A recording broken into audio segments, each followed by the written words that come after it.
Mesdames, Messieurs, bonjour. Bonjour à tous, chers amis. Je vous renouvelle mes meilleurs vœux pour la nouvelle année. Je suis Élisée Yonta, analyste financier et économiste. Et je fais cette présentation intitulée La coopération Sud-Sud dans le secteur de l'énergie.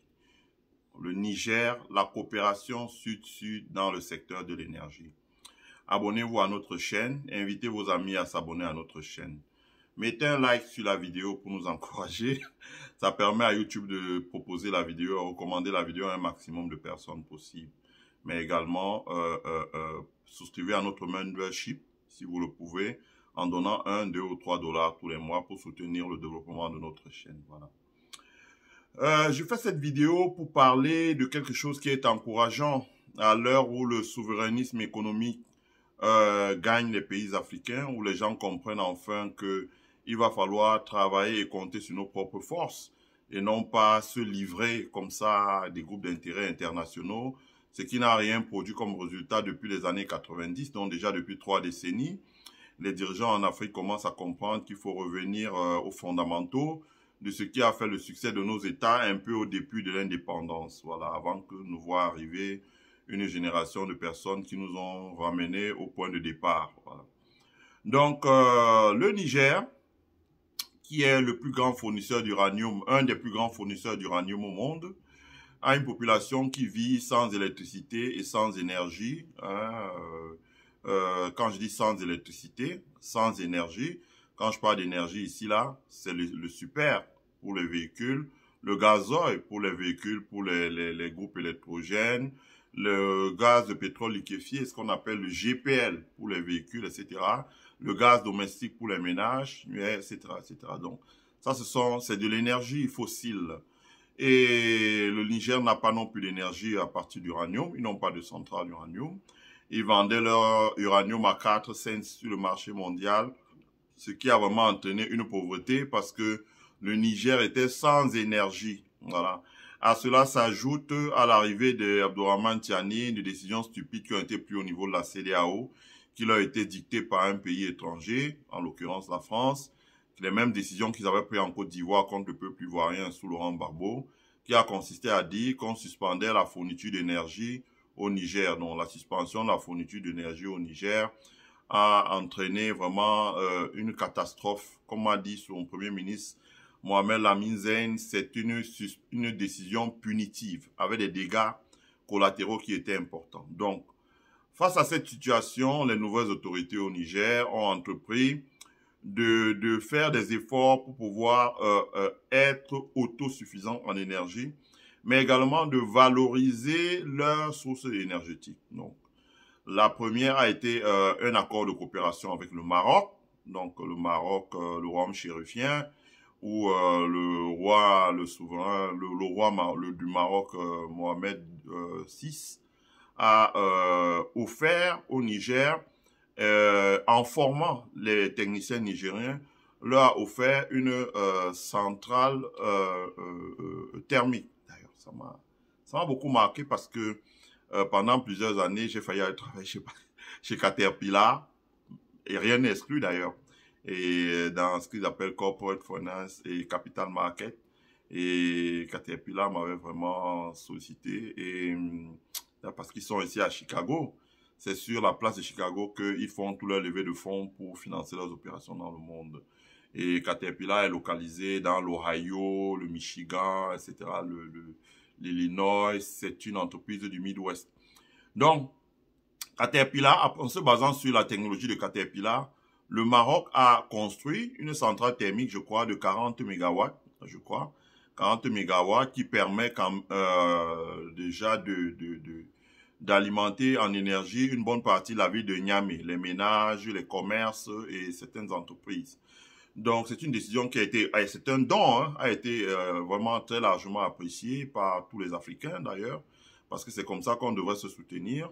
Les Marocains n'ont pas seulement construit, ils ont également associé les Nigériens à la construction, de manière que les Nigériens peuvent aujourd'hui dupliquer la construction d'une seule centrale thermique qui fonctionne au fioul.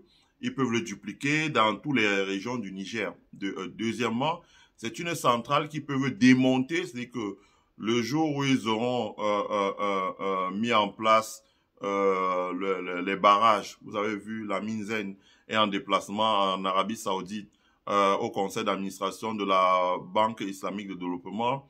Et s'ils parviennent à avoir des fonds à la Banque islamique de développement, ils vont réhabiliter plusieurs barrages. Je crois qu'il est parti avec le président du conseil d'administration de 3 barrages, je crois. Je peux me tromper, 2 ou 3, mais je crois 3. S'ils arrivent à réhabiliter ces barrages, là, j'ai regardé un peu sur la toile, ça va leur permettre d'aller au-delà de 200 mégawatts, donc ce qui va leur permettre, par exemple, de suppléer l'énergie dans toute la ville de Niamey. À ce moment, le Niger peut démonter la centrale que leur a offert le Maroc, par exemple, et le transférer dans une autre localité. Ça peut être la région de Difa, ça peut être la région de Maradi, ça peut être la région de Chkré. On apprend un peu, donc ça peut permettre aux autorités nigérianes de déplacer ces centrales-là et de les mettre ailleurs. Donc, ça c'est pour le cas du Maroc. Donc, vous voyez bien que la coopération bilatérale entre le Niger, sud-sud, entre le Niger et le Maroc, qui sont des pays voisins, est une coopération gagnante parce que le Maroc, dans un contexte difficile pour le Niger, dont le Maroc a suppléé le Niger en venant à son secours, en lui offrant une centrale thermique. Donc, cette centrale thermique, non seulement a formé les techniciens, mais peut permettre au Niger, demain, si la trésorerie du pays commence à s'améliorer, comme c'est le cas, de pouvoir lui-même construire, donc contacter Caterpillar, acheter les machines, les équipements, et construire lui-même des centrales thermiques de ce genre partout dans son pays. Si vous donnez 40 mégawatts et que vous en construisez une dizaine comme ça, vous vous doutez bien que ça fait 400 mégawatts. Donc, et le Niger disposant d'une raffinerie, il n'a pas besoin de recourir à des devises pour pouvoir approvisionner ces centrales thermiques en énergie, en fuel notamment, pour les faire fonctionner. Donc, c'est une bonne décision de la part du Maroc. La deuxième décision qu'il faut apprécier, c'est la décision de l'Algérie. Voilà, c'est important de le dire. C'est la décision de l'Algérie. L'Algérie, je vais faire une deuxième vidéo là sur le sujet, sur la raffinerie modulaire avec un complexe pétrochimique. Je vais le faire à la demande des Nigériens. J'ai vraiment apprécié nos frères nigérians. C'est ce qu'on attend de vous sur la toile. Vous savez, dans cette tête-là, on peut parler d'économie pendant 300 ans sans se fatiguer. On peut faire ça tous les heures pendant 300 ans sans se fatiguer. Il y a tellement matière à dire. Il y a des ouvrages que peut-être vous ne lirez jamais parce que vous ne verrez jamais dans le commerce comme ça, qu'on a lu épluché, qu'on enseigne avec tout ce qu'il y a à l'intérieur. Si on arrive seulement à partager le 10e sur la toile, ça peut édifier et apprendre beaucoup de choses aux gens. Donc, là aussi, je remercie franchement les contributions de nos frères du Niger, mais aussi de nos frères du Sénégal. Je trouve ça productif. C'est ce qu'on attend des gens. Ça ne sert à rien de se lever de chez soi le matin et de venir voir une vidéo dont on se donne la peine de faire avec un emploi du temps millimétré. Je ne sais pas si vous savez quelle heure il peut être ici. Et depuis le matin, on travaille. Donc, on a précisément une deuxième douche et on fait des vidéos pour vous servir. Et quand les gens viennent en dessous insulter, c'est vraiment désagréable. C'est pour ça que quand vous insultez, je vous bloque immédiatement. Vous n'avez rien à faire là. En revanche, moi, j'ai apprécié les contributions de nos frères sénégalais qui vous remercient d'abord pour la vidéo et puis qui enrichissent l'échange en apportant des choses nouvelles que peut-être on ne peut pas dire parce que le format de la vidéo en 30 minutes ne nous permet pas, mais également parce que peut-être cela nous a échappé, peut-être parce qu'on ne connaît pas. Et ils enrichissent les échanges. C'est ce qu'on veut voir. C'est tout ce qu'on veut voir là sur la toile. Parce que dites-vous que sur notre chaîne là, il y a des gens que vous ne connaissez pas qui sont abonnés sur cette chaîne. Étant le détenteur de la chaîne, moi je peux voir qui est abonné sur notre chaîne. Vous savez, des gens qui ont été des secrétaires d'État ici aux États-Unis qui sont abonnés sur la chaîne là. Avec moi, je me disais, mais qu'est-ce qu'ils viennent faire là? Et là, hélas, ils s'abonnent là parce qu'il y a la traduction, donc ils peuvent traduire en anglais, d'autres comprennent le français, d'autres qui ont été des anciens diplomates, etc. Donc ils peuvent apprendre beaucoup de choses. Donc on n'est pas là, et c'est pour ça que vous voyez qu'on est sérieux dans ce qu'on fait. On n'essaie pas d'insulter, mais on essaie de faire de la pédagogie. Hein.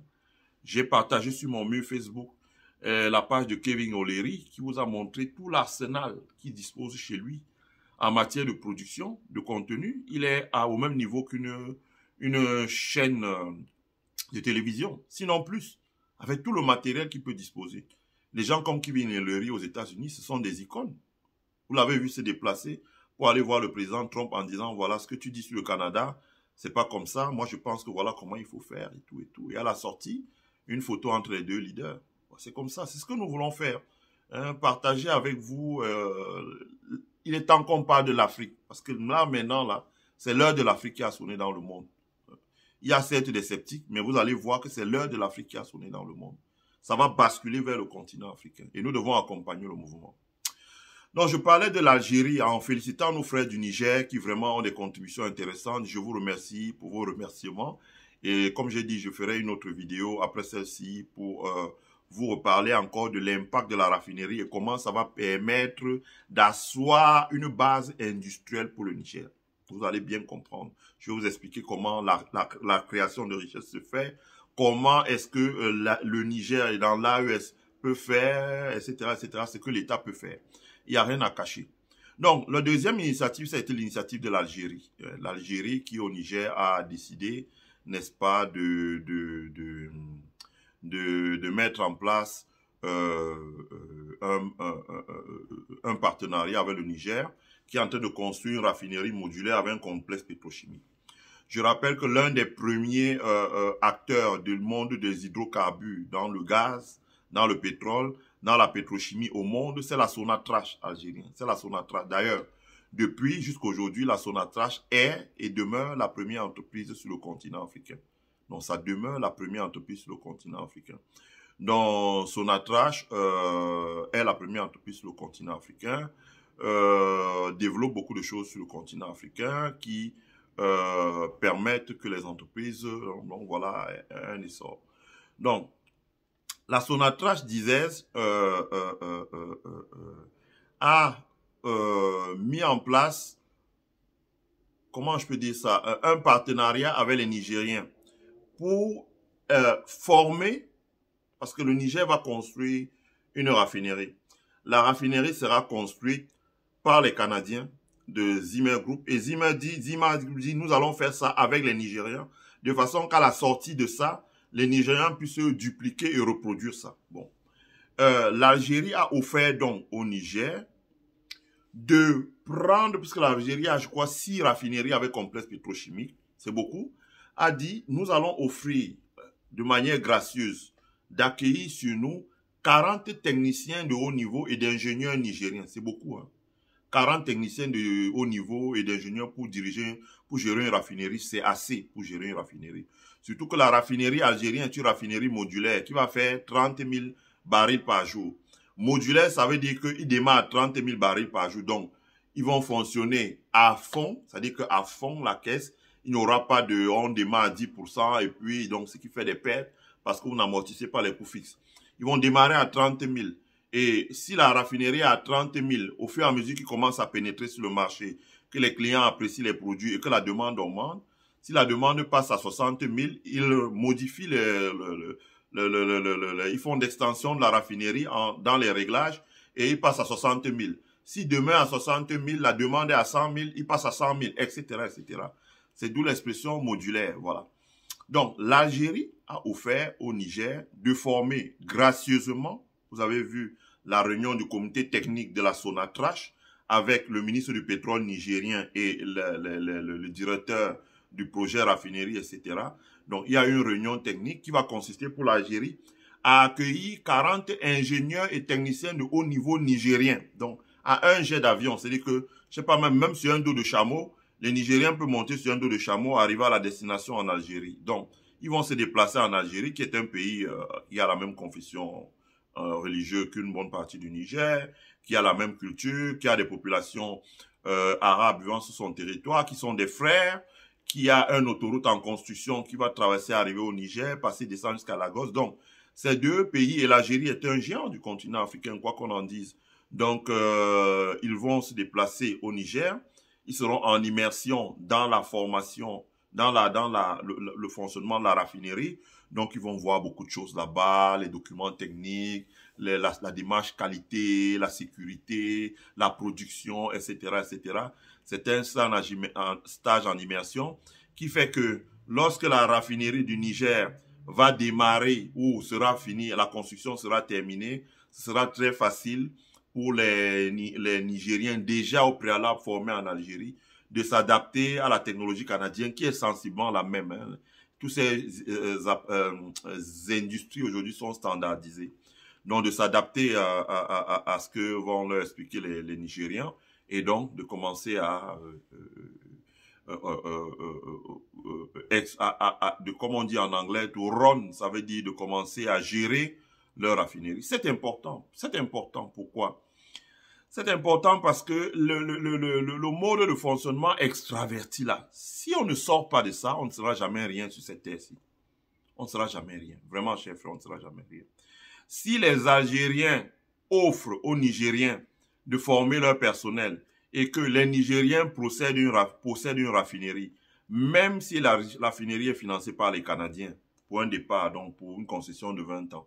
Mais si c'est les Nigériens qui gèrent la raffinerie, au moment où les Canadiens vont passer la main, les Nigériens auront une parfaite connaissance de la gestion de la raffinerie. C'est la première chose. La deuxième chose, rien ne dit que les Nigériens vont s'arrêter à la raffinerie de Dosso. L'Algérie en a 6. Qu'est-ce qui empêchera le Niger de lancer un troisième projet de construction de raffinerie? D'autant plus que ce que je vous avais dit est en train de se confirmer parce qu'on lit beaucoup ici et on lit beaucoup de documents. Je ne veux pas aller dans les détails là, mais on lit beaucoup dans les librairies universitaires. Il y a beaucoup de choses qui circulent. Et bon, pour ne pas avoir de problème, il ne faut pas les mettre sur la place publique. On sait bien, je vous avais dit que les Américains ont un projet de faire partir le chemin de fer depuis l'Égypte à 2 voies, depuis l'Égypte, ça s'appelle un corridor de développement, jusque en Guinée-Conakry et au Sénégal. Donc, qui va permettre d'intercaler les pays du Sahel entre le Maghreb, dont l'Europe, et les pays d'autres pays d'Afrique subsaharienne qui sont sur la façade maritime. En termes de supply chain, ça va permettre aux pays du Sahel d'être à moins de 5 jours. C'est-à-dire qu'une marchandise commandée n'importe où, que ce soit autour de la mer Noire, que ce soit en Europe centrale, que ce soit en Europe méditerranéenne, que ce soit au Moyen-Orient, que ce soit en Asie de l'Ouest, que ce soit dans les Amériques, ça veut dire en Amérique du Nord, en Amérique centrale, en Amérique du Sud, toute marchandise commandée peut arriver dans ces territoires dans un délai de moins de 10 jours. Les calculs existent ici. 5 à 10 jours. À partir de ce moment, c'est un désenclavement total. Je dis bien l'expression totale. Et ça va faire de ces endroits un pôle de production, d'autant plus qu'ils ont la matière première. Qu'est-ce que j'entends par pôle de production? Le Mali, par exemple, pourra être l'endroit où on va produire tout ce qui est batterie, panneaux solaires à destination de la terre entière, à destination de l'Europe, à destination de l'Amérique, à destination de l'Amérique du Nord, l'Amérique centrale, etc., etc. De la même manière, le Niger sera un endroit où on va produire la pétrochimie et fabriquer les produits dont la pétrochimie qui est une dérivée du pétrole et fabriquer des produits industriels qui vont découler de la pétrochimie. J'expliquerai ça dans la deuxième vidéo et mettre sur le marché international. Et à partir du moment où c'est sur le marché international, ça va permettre au Niger de voir arriver le boom économique sur son territoire. Ça, c'est important. Donc, c'est important que les gens puissent appréhender cela, parce que c'est important que nous puissions appréhender cela. Ça va devenir un game changer. Un game changer. Donc, le fait que l'Algérie, très tôt, avant même que la ligne de chemin de fer, le tracé ne soit effectué, quand il y a encore l'insécurité va être jugulée, vous verrez, d'ici 5 ans, ça sera fini. Que l'Algérie se positionne déjà pour dire au Niger, nous sommes des frères, de manière gracieuse, nous allons coopérer avec vous pour que votre industrie pétrochimique sorte de terre et que cette industrie pétrochimique, de raffinage de pétrole, du gaz, des produits pétrochimiques et l'industrie qui en découle, ça va permettre d'alimenter les pays de l'AES. Ça veut dire que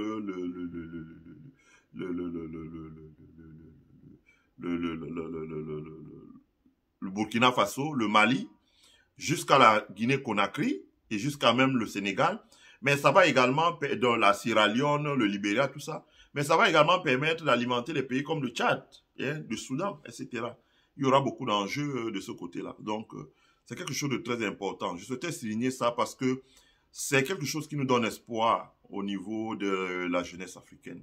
Ça nous donne espoir que, enfin, les vieux démons, on commence à les juguler. On peut travailler ensemble, on peut coopérer ensemble, on peut échanger ensemble, on peut mettre en place des projets sur la table afin que les deux pays-là soient vraiment des pays voilà, où les gens commencent à travailler ensemble et à développer des projets qui vont permettre de changer le futur des populations africaines. Voilà. C'est important, je souhaitais le dire dans cette vidéo, cette présentation, pour encourager nos frères du Niger, mais aussi pour remercier nos frères algériens, en même temps nos frères du Maroc, mais nos frères algériens surtout, parce que d'aider comme ça le Niger à pouvoir démarrer très tôt sa raffinerie.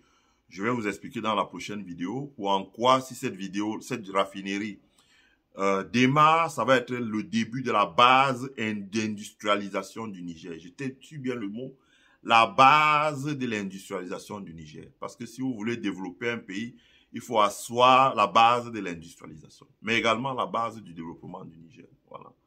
Je remercie tous ceux qui ont suivi cette vidéo.